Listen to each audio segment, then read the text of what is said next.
Well, is this beautiful or what? We had a snowstorm last night and checking my bees. As you know, I'm running the only one bottom entrance, and when we have snowstorm, I have to clean it. They don't have upper entrance.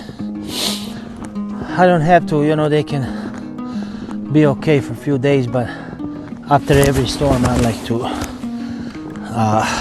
clean the snow, and especially if there's warmer weather and they are able to go out and do their cleansing flights. But I just want to show you how beautiful this is. I don't know about you, but I find snow something magical about it. It reminds me of my childhood and skiing and all the winter things that we did as kids. I know some people don't like the snow, but I don't think I'll be able to live without it, to have winter without the snow, especially when it's this beautiful.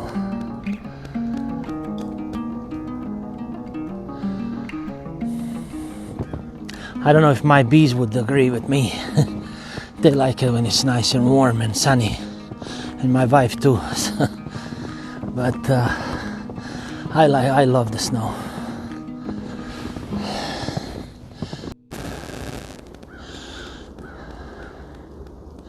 So what we do right now is kind of keep an eye on bees. So what beekeepers do in January? Not a whole lot. Just check on bees, check their entrances, especially after the major snowstorm or blizzard. See if there's been a wind, something's like the lids are knocked out of the hive, or pretty much you can check with like thermal cameras if you have one, or to find out if they're alive. You can knock a little bit and put your ear or stethoscope on the hive, and you can hear the buzzing. But pretty much they want to be left alone, during January. It's not very advisable to do anything with the hives. Just check the entrances, and when the weather is a little bit better, then you can kind of lift the back of the hive and see if they're heavy enough. If not, brood is starting pretty soon, so they're gonna use a lot more food stores than they used to in this previous months. So right now is like, especially beginning of February and mid-February, is really a time to pay close attention to the food stores and see if they have enough, and if they don't, then probably add like a winter patty. Or after mid-February, then I start with my pollen patties when the brood really starts kicking in, because they need that to feed the brood. So I'm going kind of around and checking the hives, see what's going on.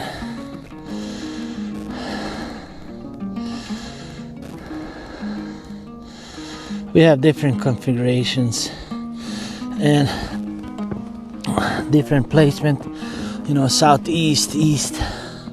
They have 3 lakes around, plenty of water close by, and this is all CRP pollinator habitat. They have a lot of food, and also around me there's hundreds and thousands of acres of pasture and CRP, so they're doing pretty good here in this location.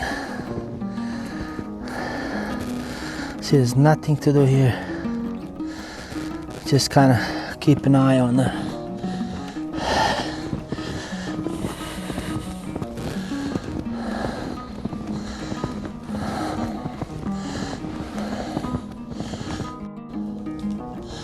Man, just take a look at this.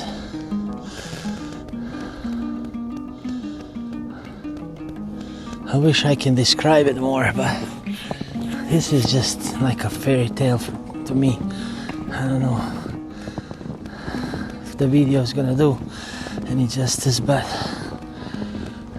in person, live, it's amazing.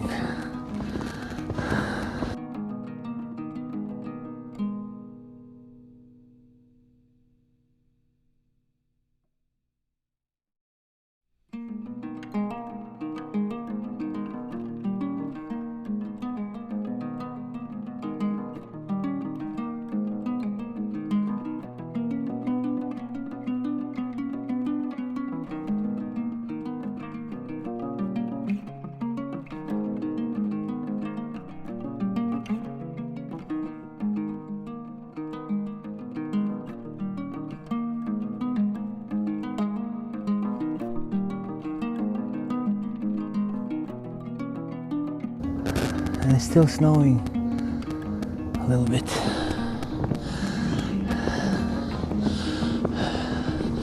Oh, there's an eagle right there.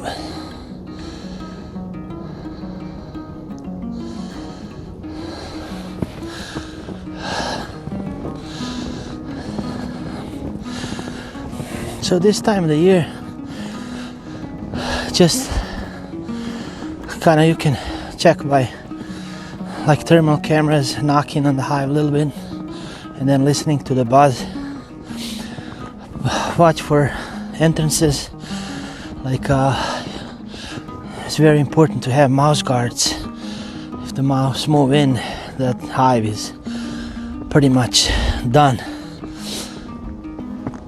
And they need a little bit, especially when the brood starts, a little bit of more insulation, because they're gonna feed that larva and it's gonna be more moisture in the hive. So these guys are okay.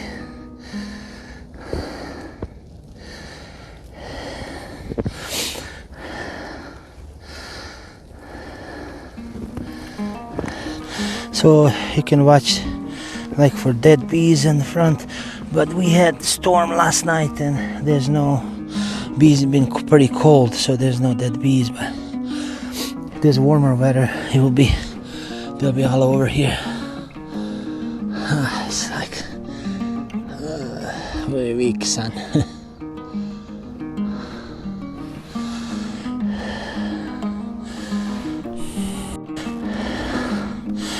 No, it's not good to disturb the bees, but I just want to show you just a little bit of peek inside.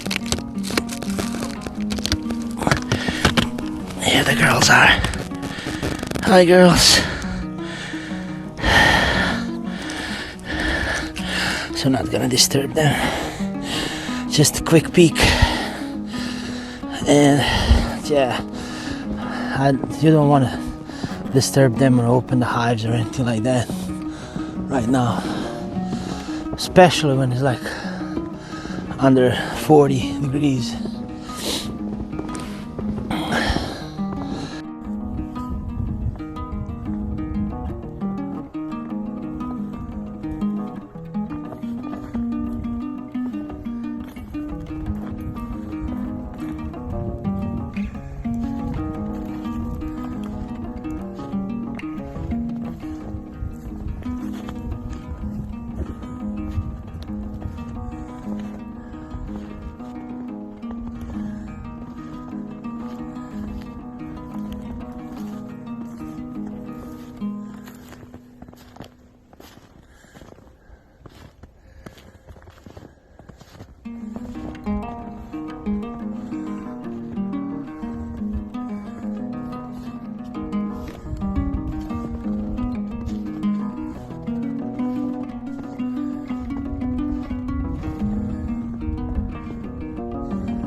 So I wish you guys all the best and your bees, and I wish they all survive the winter and you guys have good honey season this year.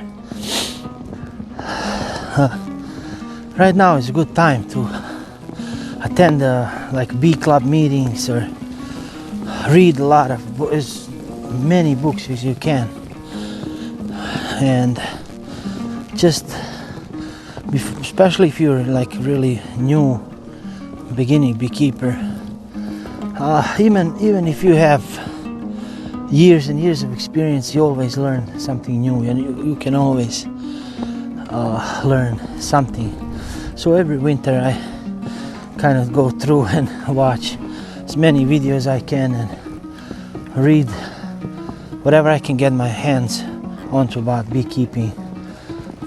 And as you've seen in my previous videos, I like to share and compare to the like modern beekeeping and to old traditional ways. I'm born and raised in Europe, and I learned a lot from wise old beekeepers, and some of those things are lost, their way of managing hives. And so whatever I learned, I'm gonna pass on my videos, and you know, if you find something interesting or if it can help you in any way, I'm really glad. If I helped one person improve their beekeeping, or if they bees survive, I'm really glad I'm doing this. So again, thank you guys so much for your support, and I'm gonna continue making these videos. Stay warm.